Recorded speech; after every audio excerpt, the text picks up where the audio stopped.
Lo comentábamos sobre el final del bloque anterior, de qué manera el Estado Nacional va a subsidiar. Lo que se ha conocido es, como bien decías, Guillermo, un subsidio a posteriori.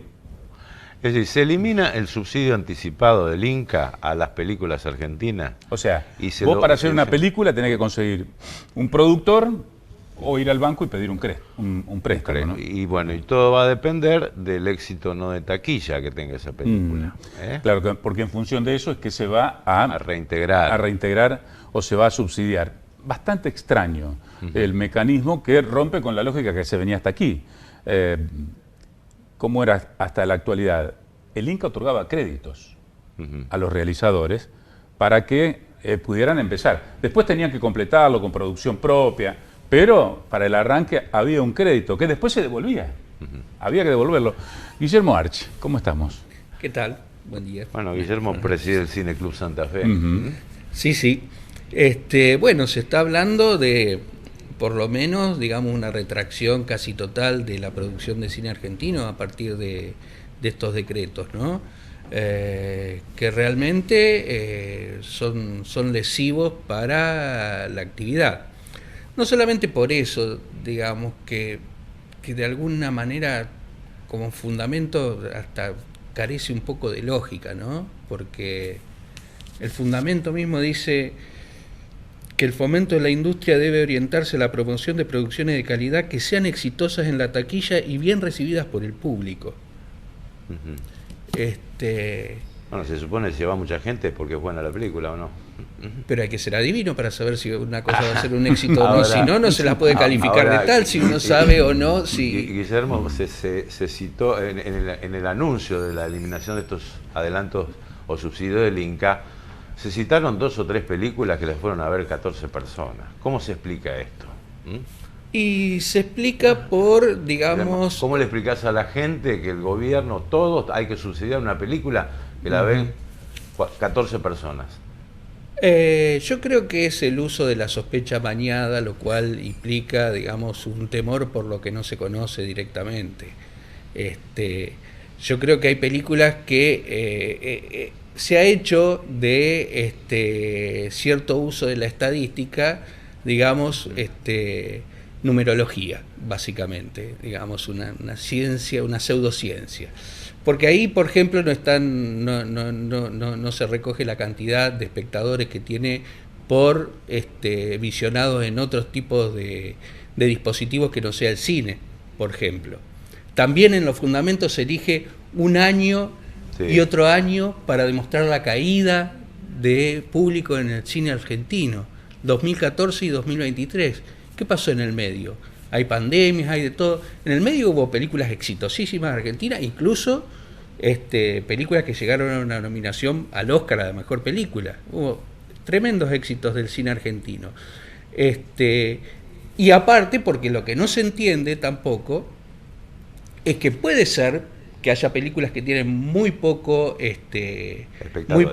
espectadores, pero dentro de una disciplina que el cine maneja, y son películas que tienen, por ejemplo, su lugar en festivales, y son películas que, encima de que salen menos, como tienen su lugar en festivales y como el cine argentino es muy bueno a nivel mundial, terminan siendo vendidas al exterior y generando divisas.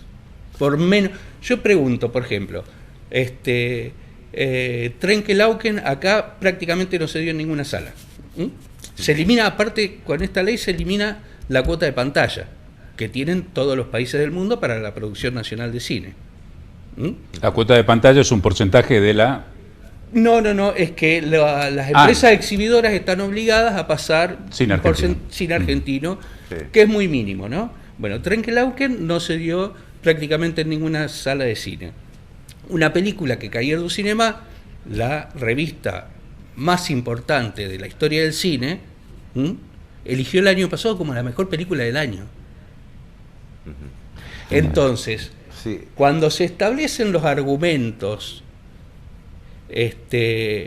y no se sabe, porque aparte también se necesita cierto volumen de producción para que después de ahí surjan los que son los verdaderos talentos, que nunca se pueden mostrar en una actividad tan compleja como el cine, y que implica a tanta gente de buenas a primeras. A ver, lo tenemos a Arturo Castro Godoy, que es director de cine, está en comunicación con nosotros también.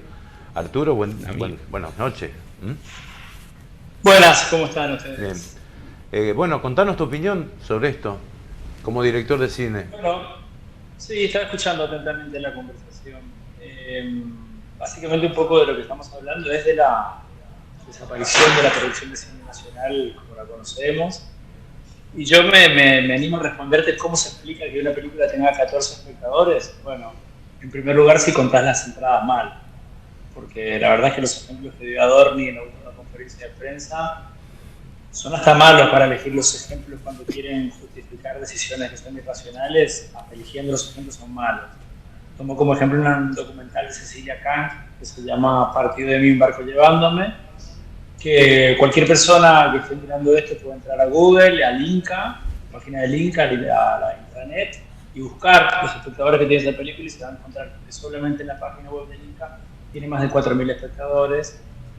Y eso sin contar, como decía Guillermo, todo lo que hizo en cuanto al circuito de festivales, que nada más en Mar del Plata tuvo más o menos 3.000 espectadores porque tuvo 3 funciones a sala llena. Sin contar también en el año 2024 para el resto de las películas. Este documental es un documental que todavía no ha tenido su estreno comercial total. Las visualizaciones que se hacen en plataformas, que son una parte fundamental digamos, del circuito hoy en día. Entonces, si uno quiere contar las cosas mal para justificar un argumento, es muy fácil decir que hubo 14 espectadores o 8 espectadores. De todas maneras, yo me permito pensar en voz alta. Si el problema son los pocos espectadores, es decir, el poco espacio que tienen las producciones nacionales en las salas de cine, porque la cuota de pantalla no se cumple, porque cuando se cumple es muy exigua, porque se cumple con trampas, etc. Bueno, estamos de acuerdo en eso, que es un lugar ahí donde hay que poner el foco y trabajar mucho la exhibición y la distribución del cine nacional.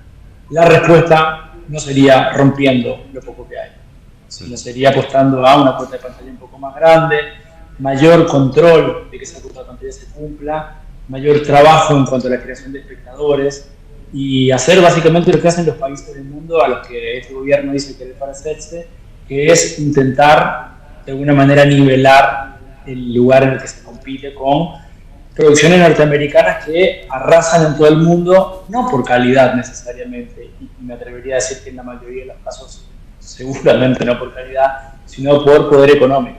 Es muy difícil competir con películas tanques que te llenan el 70% de las pantallas del país. Es un trabajo que necesita años y que, bueno, lo que se está haciendo ahora es negándose a dar la pelea. Guillermo, ¿qué escenario futuro ves con esta decisión del Inca? Es decir, ¿se tiende a un futuro, digamos, de explotación comercial? ¿Van a subsistir aquellas películas sean comerciales y las otras no? ¿En consonancia con las ideas de libre mercado? Y aparentemente lo que se busca es despojar al cine de muchas de sus virtudes, ¿no? De ser una experiencia estética, de ser un visibilizador de los problemas sociales, de operar en la propia narrativa y disciplina cinematográfica, como es una característica muy marcada en general de las filmografías emergentes. Eso se ha dado desde los 80 para acá, a una racionalidad absolutamente comercial. El problema es que yo no entiendo cómo se puede subsidiar a lo que va a ser exitoso. Realmente hay un problema de lógica ahí, sí, que lo que esconde, digamos, es otra cosa. Algo que ladra y tiene 4 patas es un perro, ¿no? Entonces, si vos bajás el 50%, porque aparte se baja, digamos, lo que se usaba para fomento era el 50% de lo que se recaudaba en el instituto, se baja al 20%, aparte.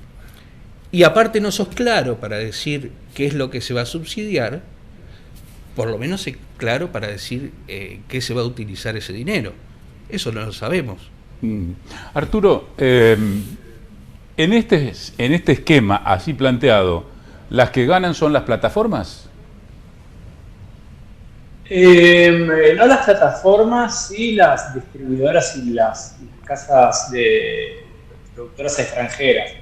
La pelea por sacar la cuota de pantalla, que se filme menos en Argentina, es la misma pelea que se da en todas las cinematografías que tienen cierto poder de producción. Obviamente a Estados Unidos no le conviene que haya una cinematografía fuerte en Argentina y toda la vida ha hecho lobby para que eso no ocurra. Y la verdad es que nosotros tenemos que hacer una cuenta de que nunca se ha dado la pelea lo suficientemente fuerte como para que podamos competir de una manera más justa.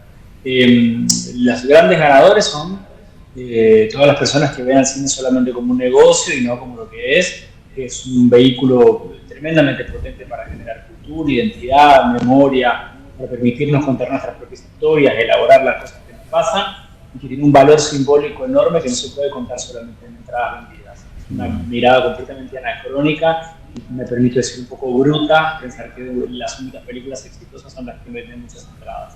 Si a eso le sumas que contás mal las entradas a propósito para justificar la animalada que estás haciendo, entonces ya es un problema. Y además me gustaría aclarar, que siempre viene bien, esta cosa de que en realidad no es que nosotros pagamos las películas, no estamos subsidiando películas en vez de subsidiar hospitales o en vez de subsidiar escuelas. El cine nacional viene financiado en la mayor parte de un fondo de fomento que se nutre de impuestos de afectación específica que son propios del sector. Es decir, cuando nosotros hablamos de los impuestos que pagamos a través del IVA, ingresos brutos, de ganancia, nada de eso va a financiar el cine nacional. El cine nacional se nutre de un impuesto mínimo que haya a las entradas vendidas, un impuesto que se le pone a las producciones extranjeras cuando entran al país, un impuesto pequeño que se le pone a las publicidades que se pagan en todos los canales y emisoras de radio por publicidad. Es decir, que es un círculo virtuoso que sin tocar la renta general del Estado, es decir, sin competirle a hacer rutas o hacer jardines de infantes o todas esas tonterías que se dicen para justificar este ataque a la cultura nacional, logra construir lo que tenemos nosotros, que es la posibilidad de ser una de las cinematografías más importantes del mundo, aún cuando faltaba mucho por mejorar. Pero bueno, ahora en este momento con total incertidumbre de cómo va a funcionar esto, porque así como está planteado no funciona en ninguna parte del mundo y no va a funcionar acá. Bien, Arturo, gracias por estos minutos con nosotros, muy amable. No, gracias a ustedes. Guillermo, ¿querías agregar algo más? Yo quería preguntarle a Guillermo, bajo este esquema, ¿no? Si 1985, por ejemplo, en este esquema, hubiese sido merecedora de un subsidio. Claro, bueno, por cantidad de gente, por ejemplo. Claro, pero previamente, en lo previo. Vas a saber si por eso digo, antes, incluso hubiese tenido un problema, porque ahí hubo una disputa comercial entre exhibidores y productores, porque al ser poco el tiempo que había entre el estreno en cines y el estreno en plataformas, eso produjo que no se estrene Argentina 1985 en las grandes cadenas de cine. ¿Cómo se evalúa eso? Hay un par de datos también que me gustaría dar, que es que por cada 10 millones de dólares que se ingresan en la producción audiovisual, para la producción audiovisual, se genera un movimiento de 19 millones de dólares en el mercado interno. Producto de que eso mueve un montón de subsistemas que tienen que ver con el transporte, con un montón de cosas, que reactiva la economía. Y después está muy bien lo que dice Arturo. Acá también hay una cosa, que es que todavía no se ha grabado a las grandes plataformas, que son actores nuevos, que en países como Francia, Italia y Suiza pagan un gravamen, que es el derecho de los hacedores, digamos, a que sus productos sean exhibidos. Claro. Exactamente. Es más, en este momento ni siquiera, como son grandes empresas que no están radicadas acá, no se sabe así, no entregan los datos, digamos, de cuánta gente vio cada película.